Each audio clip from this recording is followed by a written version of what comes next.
Hey everyone, welcome back to the Fast Performance Baseball Podcast. I'm your host Cole Thomas.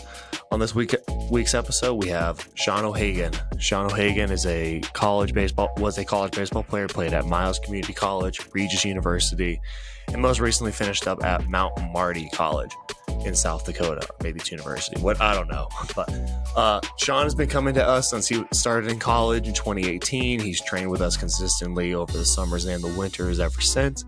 He's now finished up his college baseball career and now has moved into the training space. He's going to be working with us over the summer here at Fast for the summer, and then he will be a graduate assistant at Mount Marty coming into the fall and next spring. He's a very interesting kid. He's a fun guy to talk to. He's got a lot of very interesting insights, and I know you guys will enjoy him. Here he is, Sean O'Hagan.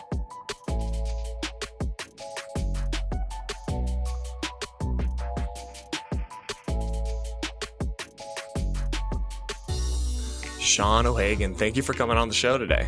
Thanks for having me. You can pull that mic a little bit closer to you, my guy. Okay. A little bit closer. Right. So for guys who don't know who you are a brand new trainer for us. You're going to be working this summer with us, you're an excellent addition to what Jason and I already do. Give us a little bit of a background on you, like where you're from, where you went to school and everything like that. Gotcha. Yeah. So I'm from here in Thornton, Colorado. I played at Mountain Range High School, and then after that, I went to Miles Community College for 2 years, and then Regis University here in Denver for 2 years, and then now I'm a grad assistant at Mount Marty University, which is in Yankton, South Dakota. Yeah, so you've been going all over the place. You just love the flat places, don't you? I must, because I keep finding my way back. You just keep finding just like, how can I be in the most, other than the Regis time, like how can I be in the most obscure parts of the country? Go from Miles, Montana to was it Sioux City, right? Yankton, South Dakota. Yeah. It's I always like to if you've ever played GTA 5, I think Yankton's kind of the inspiration for the small town bits in the video game. We're a lot nicer than that. I'll give us a little bit of credit there. It's not that there's not that much crime. No, come on. No, it's a really nice area. We go right about here, right on the mountain. I'm really struggling with this. Sean's brand new to podcasting. Yeah, no, this is number one for me. So, all right. So now that you're working with us, like, what are the things you're looking to, I don't know how to say, like, uncover, or things you're interested in kind of learning as now a trainer, and how can you utilize that as a grad assistant at the NAIA level? I guess like the main thing that I'm looking for is like, I've been working with myself for the past 4 years, right? So like I've learned how to make myself better, right? And now it's like I just want to get more experience working with other guys, because it's really easy when I'm working with myself to figure out all right, what am I feeling? Like, was that right? This is this is what I'm working on. Do I think I'm doing that right? But when it's you, I think it's a little bit easier, right? Like when you're going through your own mechanical things. But now when you're working with an athlete, you might say something and it just might be in one ear out the other, oh, that made no sense. Mm-hmm. So I think that's the biggest thing that I'm looking at, just more experience of working with guys. I got to do it this last year a bit, but pretty small sample size of guys. So now working at a facility, I get to see all sorts of different cases from all different levels, and yeah, I'm really excited to do it. What's the thing you look forward to, or what's the emphasis on the pitching side that you're most excited to work on, right? For me, I'm a very big into the pitch design and just general mechanics and stuff like that, right? I love to be able to look at a kid's mechanics, for example, and be like, okay, how can I dissect this? And how can I, what are one or two things that if he fixes this, it just changes everything for him, right? And the same thing with the pitch design. If I, this kid's got it's not a good slider, but one or two things, I just change a internal cue, or I change the grip a little bit, all of a sudden, now he's gained access to this brand new pitch that is going to get a lot of hitters out for him. What's something you're always I just enjoy doing this, and I, kind of get wakes you up in the morning, right? Yeah. I mean, I think similar to you, I love pitch design. I remember coming in 2018 to Fast, and when we had that first Rapsodo, remember the one that went behind the plate? Yeah. And it was on that big triangle net. Yeah. I remember I came in and it was with Pete Bayer, and I was throwing on that thing, and I was like, this is crazy. I was like, vertical break. Well, this is sick, dude. Right. So then that started my love of pitch design, and then just getting more and more into it. And then, yeah, I would say getting the TrackMan now, that's awesome. the one thing that I'm really looking to learn more about is like the seam shifted wake stuff, because like, you know, we've been chasing like vertical break fastballs for so long now. And like now all of a sudden it's like, wait a minute, there's another option that we can create for a kid that's like a little bit more supination bias. Like, I think that's really cool because like, I'm sure that you've worked with an athlete that's thrown his heater at like 75% efficiency. Yeah. And it's just like, he's just not getting it. Now it's like, oh wait, there is a way to get like this like nasty other fastball. Like that's the one thing that I'm just super into right now. Yeah. So I want to kind of pick your brain on some things that I think a lot of athletes will benefit from, like especially high school guys who maybe are our primary audience for this show. So the NAIA level is, you know, for guys who don't know what NAIA, it's the National American Intercollegiate something athlete. I don't know what it is. I should probably know that, but I probably should. Yeah. But essentially it's like Division II. It's kind of like, I would say it's like on par with what Division II is. Regis is a D2 and Mount Marty's a NAI. Were those pretty similar? What was the difference? Yeah, I mean, I think it's all pretty comparable. Like, I think the average product is very similar, and then I think like for like the D2 and the NAI level, like the same. Like the very top, you know, like the team that wins it every year, it's like that's a D1 program. So right. like I think on like the high end and I think on the average end, I think it's similar. But yeah, I mean, I think there's good baseball everywhere. Yeah. So now if I'm a high school athlete, what are some skills in your opinion now, having been at the D2, JUCO, and the NAI level, now entering the coaching field for the NAIA? What are things you notice in athletes, and like if I'm trying to go Division II, or I'm trying to go NAIA, what are like some skill requirements that I would need to possess if I'm a high school pitcher? I mean, we've been talking about this a lot lately. Like one thing that I've noticed is just like massive is like throwing strikes at a high clip, probably like 60-65% strikes. And that includes foul balls, like swing and miss, like, right. like being out of the zone, but still getting a strike. Right. But like, that's just so massive. Like being able to compete in the zone consistently is just huge. I've noticed that more than anything. Like if you can do that, you're going to get innings without a doubt. And like, I think one thing that like I was always bad about in my own career was like, I'd be like, you know, on the mound in here, just like chucking, like we'd be doing pitches on him, just spraying balls off the back net. And I was like, yeah, this is sick. And I get into a game and it like doesn't transfer or like translate. And it's like, oh, like you got to be in the zone consistently and you got to be ready to go. So I think like, obviously velocity matters a ton. I'm definitely not like what would you say is the, you know, let's go median, right? What's the average, like kind of down the middle? Where is velocity standing in the D2 NAI level? I would say they're both about 85. Okay. I would say somewhere in there. Like if you can have an average heater of 85, I think you're in a solid position. But that's like, you know, that's everyone on the staff. Like if you look at the high end, like our ace this year was up to 91. Actually, I think he touched a 92 this year. So like there's some velo there. And then there's also guys that pitch at like 82, you know? So like, I think there's variety in there across all levels. But would the 80 guys in 82, they have to have, I mean, they're not throwing just meatballs and with horseshit off speed, right? They've got, it's like, it goes back to my conversation I had with Seth Davis, you know, who you know very well as well, is, you know, for him to get drafted out of a Division III, like he was never a high velocity guy. He's 92 to 93, maybe touching a 5 every once in a while. But like what his bread and butter was that curveball, right? Which you've caught before. It's probably one of the most terrifying. Yeah. Like I've told him, like there's one, like you and I, when we probably play catch with him, you know, when he throws a curveball, you're like, fuck, I'm about to like just get hit in the balls or something like that, and it's gonna hurt, or you're taking balls off the shins and all that. But like you've got to have this.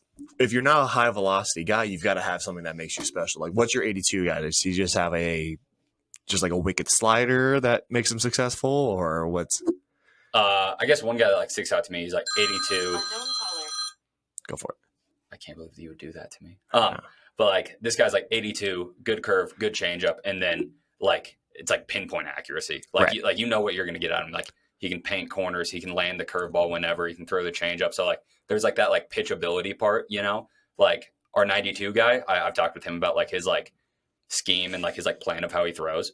He's throwing his heater down the middle. Mm-hmm. Does he throw it down the middle? Like does it get there? No. But like he's just, I'm gonna blow it down the middle. That's his intention. Yeah. And when you're throwing 91, like you can do that. Right. When you're throwing 82, like you probably can't be like, here's a heater, good luck, because like it's probably not going to work out, right? Right. So like I think having that like that ability to pitch more than just like chuck, and I think that's almost like a varying scale of like how good your stuff is, how hard you throw. The higher you are, you probably don't need to throw perfect pitches. The lower it is, now our command needs to be a little bit better. Right. That's what something I've been getting really big on now is for the last year.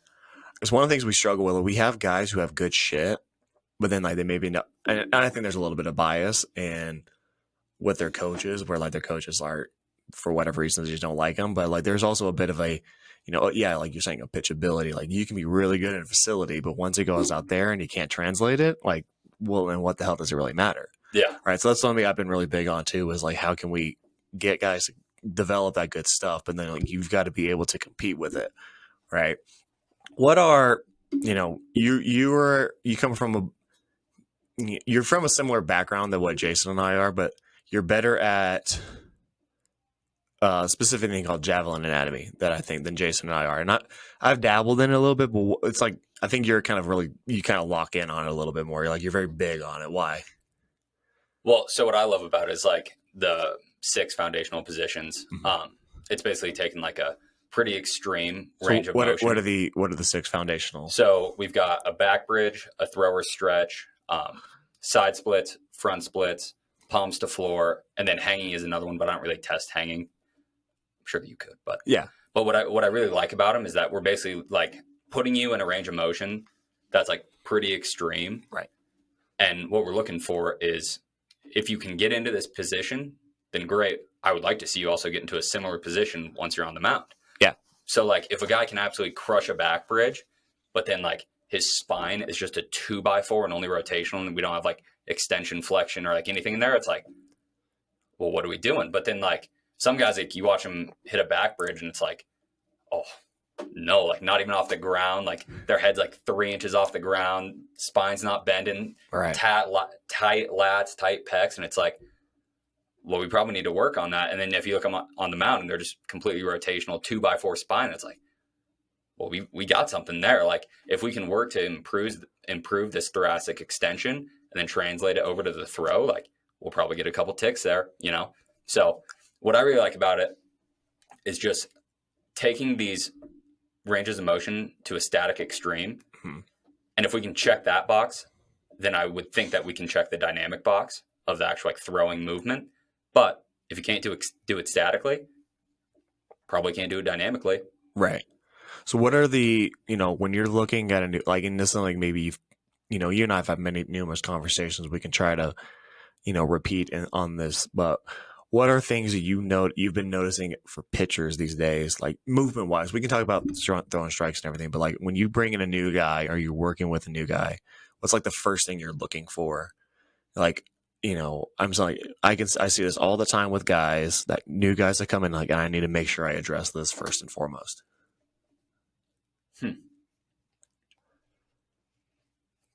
That's interesting because, like we've said, like I haven't been doing this for that right. long, and this might sound weird, but like the first thing that I really think of that like most guys need to do is like try to become a little bit less of a pitcher. Like I am a massive fan of like athletic throwing, like going out and like throwing like a shortstop or a catcher or like an outfielder. Like I think a lot of these guys from like the age of like 8 on, like they get a pitching coach and they learn like up, down, and out, and like, oh, like push off the mound, and no, you got to do this and this and this. And I think like a lot of guys almost lose this athleticism with a throw, and then it slows them down on the mound. So like one thing that I really want to implement this fall is like a lot of athletic throwing, like get guys throwing in a way that they haven't done in a while and get them comfortable, like different arm angles and on the run and stuff like that. And then once we get that athleticism in the throw, when we translate it onto the mound, I feel like a lot of our mechanical issues will take care of themselves because the body is already self-organized through this athletic throw. Right. Well, it goes back to so we had a podcast. This was 3 years ago, like right before when the pandemic started. We did a podcast. Me, Peter, and Jason did you remember, who Alex Casillas is, Flama? Oh, yeah. Yeah, Mr. La Flama Blanca. I can probably add the link to that podcast. But he had this quote in that podcast that's always stuck with me. It's our bodies are smart and our minds are dumb, right? Where your body knows how to do what you're asking it to do, and knows how to throw strikes and knows how to throw hard-ish, right, for what it's capable of doing. But what stops us from doing that is we overthink everything, and we make it, I've got to make sure, like, this is why I refuse to work with 8-year-olds, and I refuse to work with anybody basically under the age of 12. And that's like my upper limit, or my lowest limit. But because I think pitching coaches have a habit of making it way harder than it needs to be, because they're trying to make an 8-year-old move like a professional guy when an 8-year-old is not going to be able to do that, right?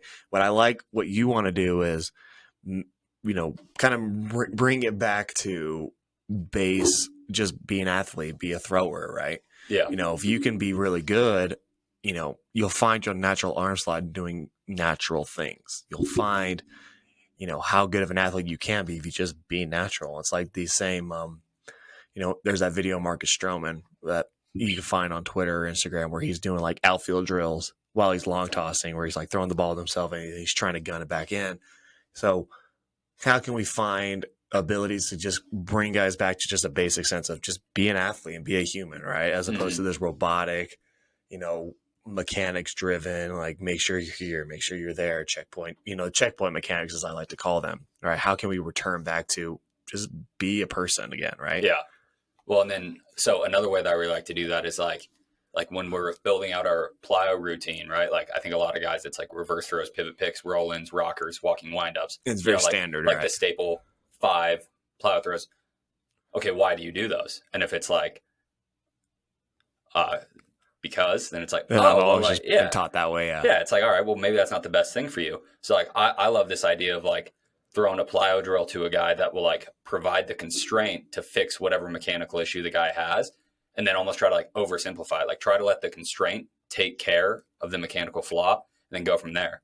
And like one thing that I've been trying to get better at is like sometimes like I just like talk myself in circles and I'll be like, hey, so we're going to do this drill because of this, and it's going to do this for you, and I think that'll fix the issue. And then I like go back and like say like the same 4 points. Yeah. And like one thing that I've been trying to get better at is like, here's this drill, just kind of like briefly explain the drill, let the guy do it, and then just like reassess from there. It's like, right.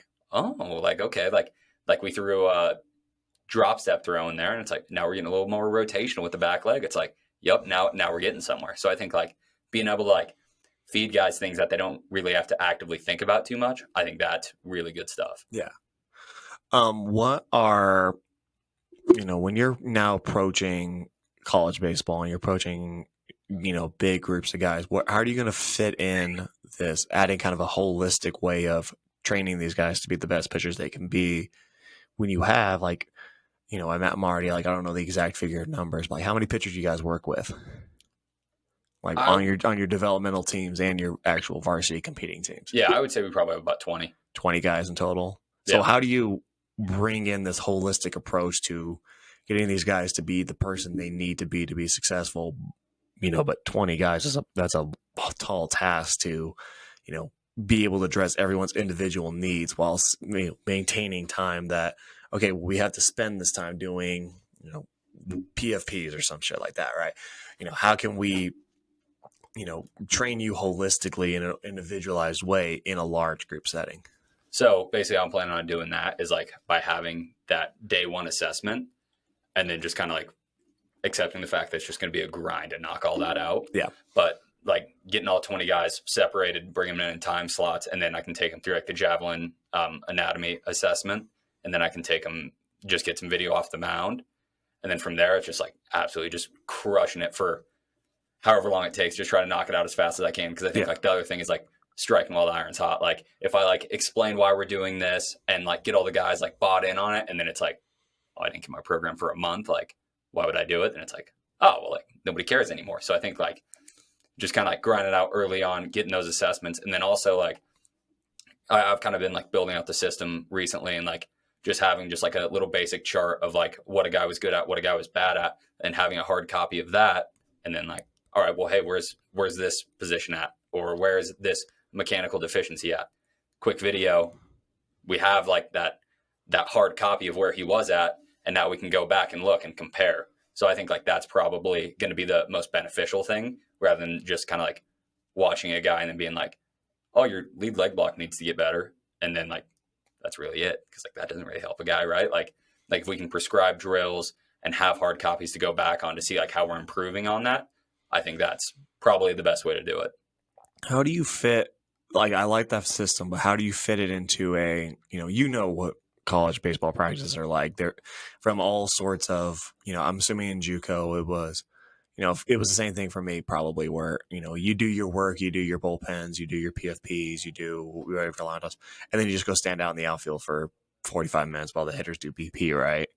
And then I don't know what it was like at Regis, and I don't know what it was like at Mount Marty, but when I was at Concordia, I changed that system where, I give a lot of credit to Dupic, my head coach there, who's still there actually now. But, when you're a pitcher, here, come do your work and then go do whatever the hell you want after that. Like, you don't need to be here for BP. You don't need to be here for this. But I mean, maybe it's different at, like, what was it like at Mount Marty, and how can you fit that kind of holistic plan into the greater practice plan or the greater development plan for the program? Yeah. So that's what's super sick about Mount Marty. And this is kind of like what got me going on the idea, is that it's kind of similar to what you were talking about. Like, pitchers come in and we have like an hour, and it's like just us. We can do whatever we want, like get all of our throwing done. There's no like, all right, 20 minutes and then PFPs or like anything like that. But like, you get that time. And like, that's what's really nice is like, we'll have more time to like explain to guys like, oh, like, this is the drill that I just gave you.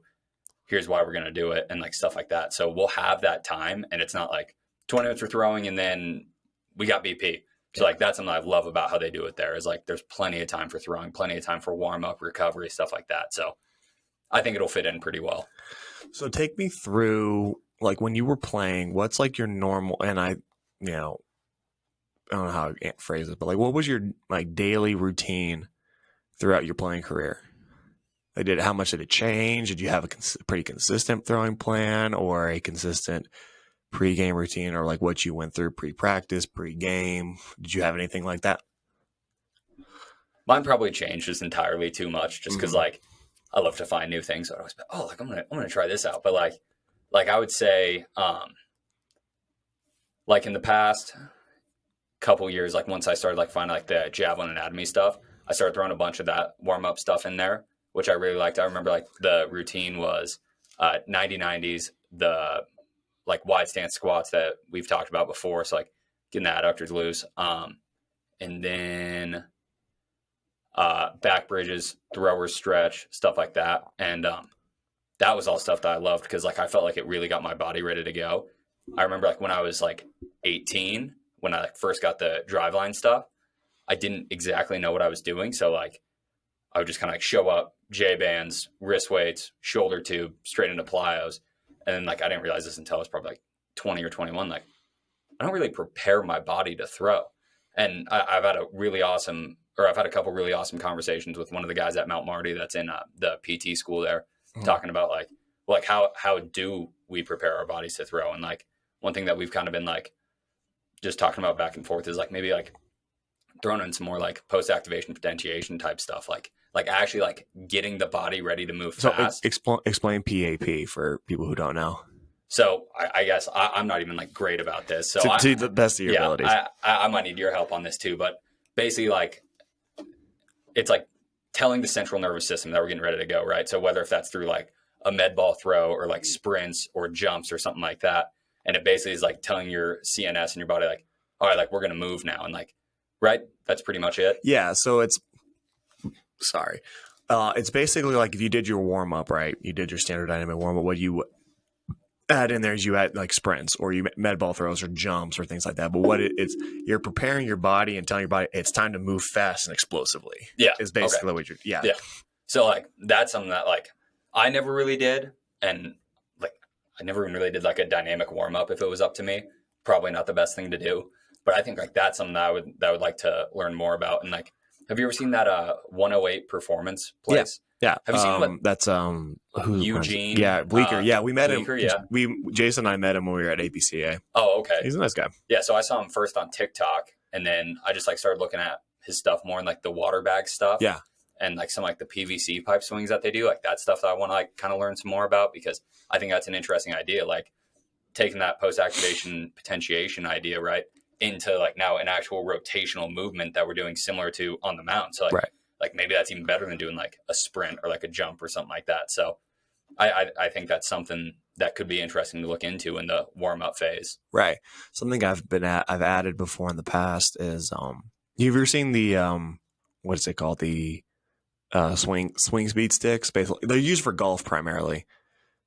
You've seen me. I have a pair of a set of those. I've used those in the past with some guys where but on your thing, like with the PVC pipes, is like, hey, take this golf club and just swing it as fast as you can, right? After you've done a warm up, right, and see what that does. I like it. I think I need something to incorporate a little bit more, because I think if we can get guys to one sequence a little bit better, and then get them to swing as hard as they can in that utilizing their body and utilizing it in the way they need to be. I'm like, I think that's a missing piece that a lot of guys don't really take advantage of. It's like, just like, all right, let's get loose. Let's do our J bands and our wrist weight. Let's just hop right into plyo balls. I'm like, okay, well, it's a velo day or it's a game day, but you're not ready to move fast. And you've seen it, and I'm sure plenty of listeners have seen it too, where you just watch guys who just, you watch me like, it just looks like you're just trying to like move through like honey. Yeah. Right. Or you see they're trying very hard to move fast, but they're just not capable of doing that. Yeah. I sit there, I'm like, I don't, how can I improve this? And I think that's something like that PAP would be a very big component to that, to add into there. Yeah. Yeah. I think it'd be interesting. Yeah. I think just get guys to, just get them to like, just because that's what baseball is a fast, explosive sport, right? I had another word there and I lost it, but it's like it's all explosion. It's all go fast, right? So it's where we move away from the old school, right? Go jog for a mile or two, right? We gotta get out of that. When you're what are your what's the question I was going to ask you? What are your thoughts on where are we as a in high school baseball now? Now you've gone through the ringer, you've done the club ball stuff, you've done the high school stuff, and now you moved on to college. Like you've been you're very lucky to have gone to play college, but like all the high school players have never gotten to play it. What are things you think are good things that are happening in high school baseball and bad things that are happening in high school baseball? So, I don't know, man. I'm getting old now. Welcome to my club. Yeah. So I think one thing is we probably do play too much. Like when you really think about it, like if you're going from like spring to summer to fall, and then like maybe like you're off in the winter, and then you do like a quick on ramp into season, like that's probably not best for the body. And then like one thing that I did that definitely wasn't right is like I went to like all the showcases and stuff like that, and like I threw 77. Like I probably should have been training. Like I probably should have been making the product better, right?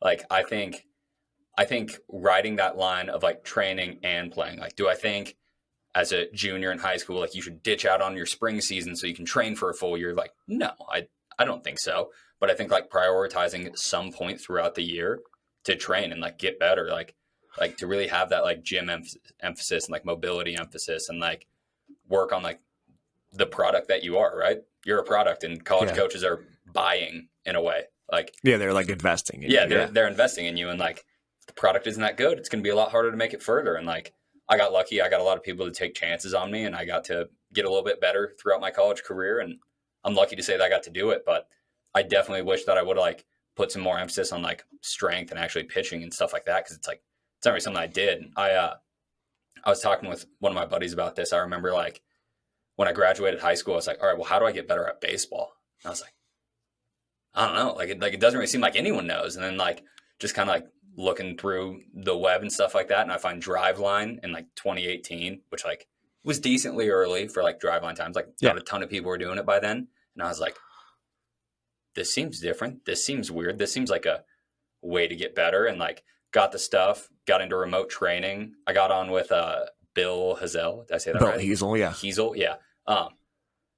Which is like pretty sick because like I think he works for like the Angels now. He probably has no idea who I am, but but yeah, like that's when I started. And I was like, shout out, Bill. Yeah, he's probably like, who is this kid? Yeah, but yeah, like just kind of like finding a process and just being like, oh, like there is a way to get better at this, and like in 2018. I'm not sure if there was like a ton of information on it out yet, but like I think that's kind of like where I feel that's where the tide was starting to turn a little bit. Yeah. Because I mean, I remember like when I first got into Driveline was right around, I want to say 2014, 2015 was when I really early adapter. Yeah.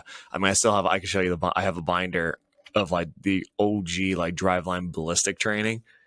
And like what kind of what got me into it was when I was in junior college. So my head coach when I was at Cloud was Greg Brummett, and he was a big Jaeger guy.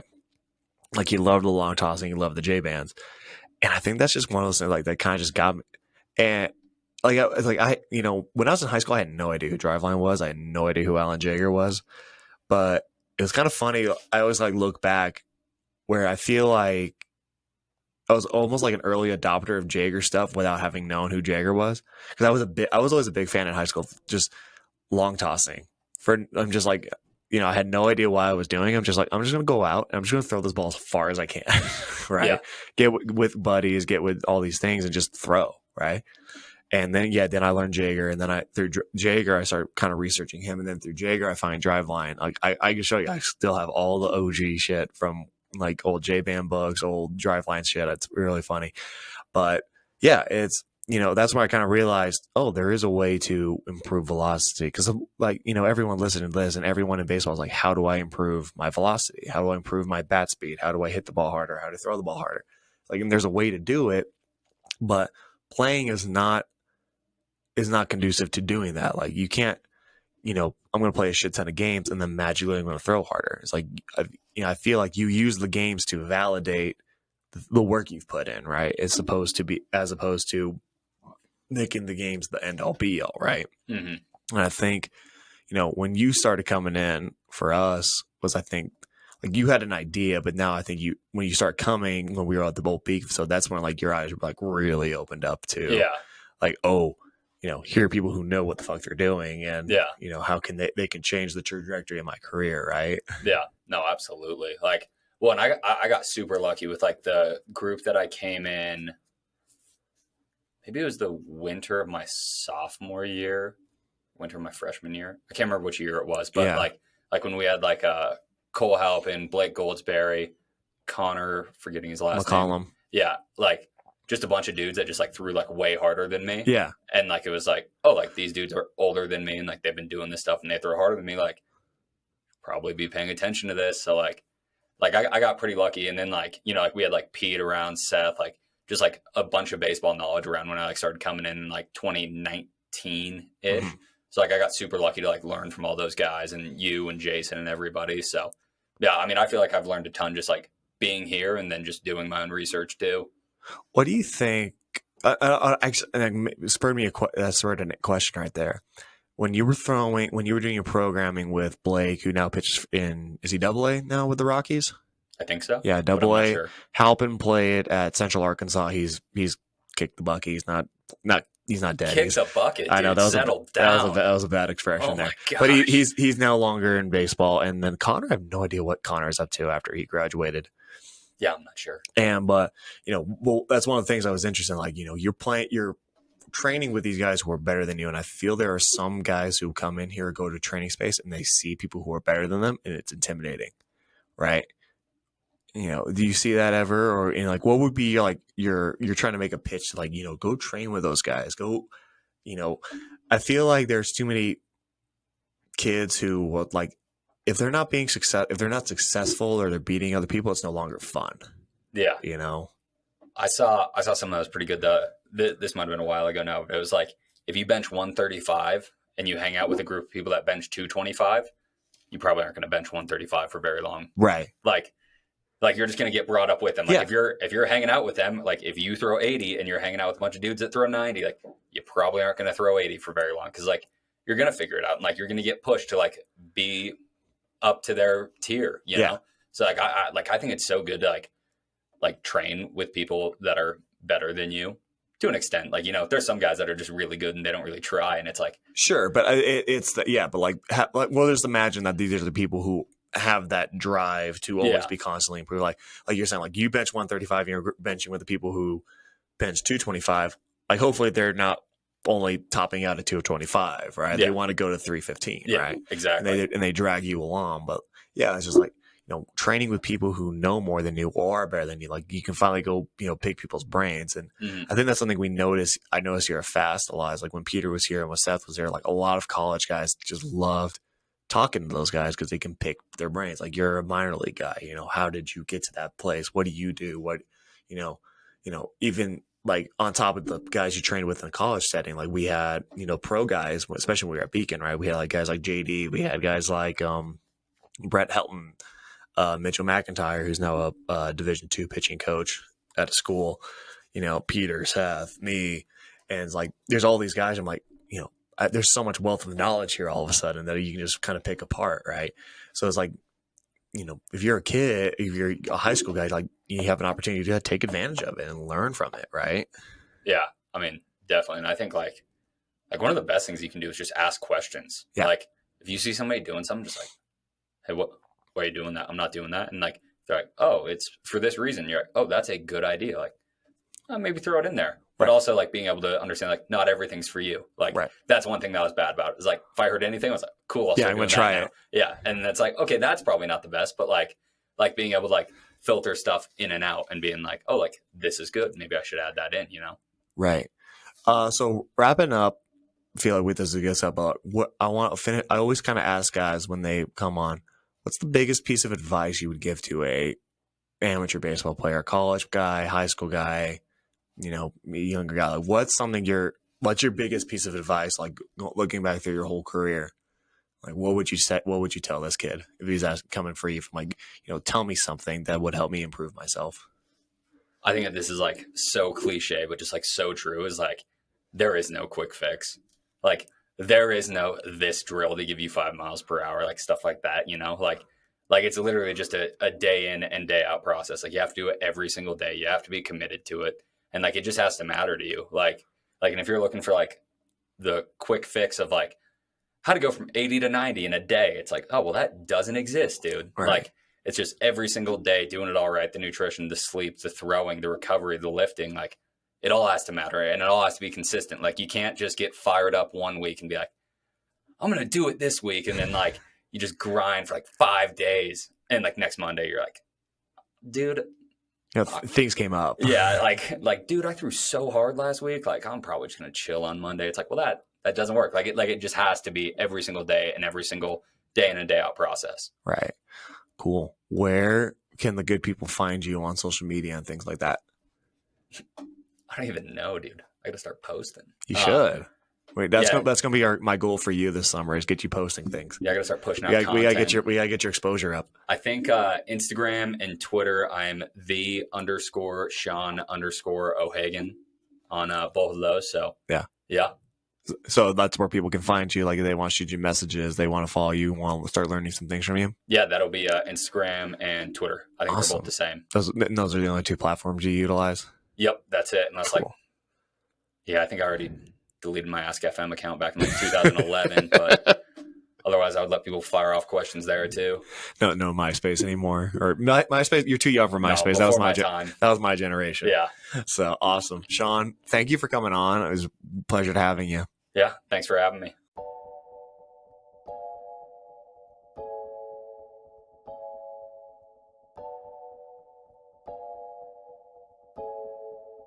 Ladies and gentlemen, thank you so much for tuning in to another exciting episode of the Fast Performance Baseball Podcast. I'm your host, Cole, and I hope you've enjoyed our discussion today as much as I have.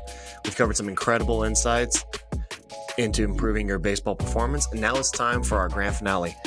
Throughout this podcast, we've explored strategies, techniques, and stories that can help you take your game to the next level. From training tips to mental preparation, we've left no stone unturned when it comes to unleashing your full potential on the baseball diamond. But remember, my friends, knowledge alone won't bring success. It's what you do with that knowledge that truly matters. It's time to take action. It's time to implement these strategies and make them part of your daily routine. It's time to step up your game. So here's my challenge to you. I want you to commit to becoming the best version of yourself as a baseball player. Take the insights you've learned from this podcast and turn them into tangible actions. Set goals, create a plan, and work relentlessly towards achieving them. Don't settle for mediocrity, strive for excellence. And remember, the journey to greatness is not meant to be traveled alone. Surround yourself with like-minded individuals who share your passion for the game. Seek out mentors, coaches, and teammates who will push you to new heights.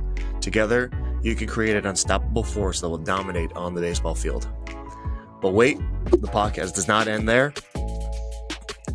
Our baseball community is thriving, and I want you to be a part of it.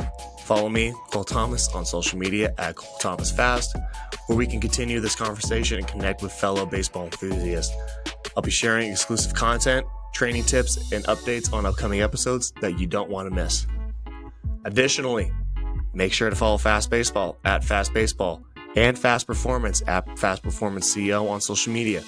They are incredible resources that provide valuable insights, training programs, and a supportive community for baseball players of all levels. Together, we can create an unstoppable network of athletes who are dedicated to pushing the boundaries of their performance. Thank you once again for being a part of the Fast Performance Baseball Podcast family. Your support and dedication mean the world to me. Until next time, keep pushing, keep striving, and remember, greatness is within your reach. This is Cole, signing off.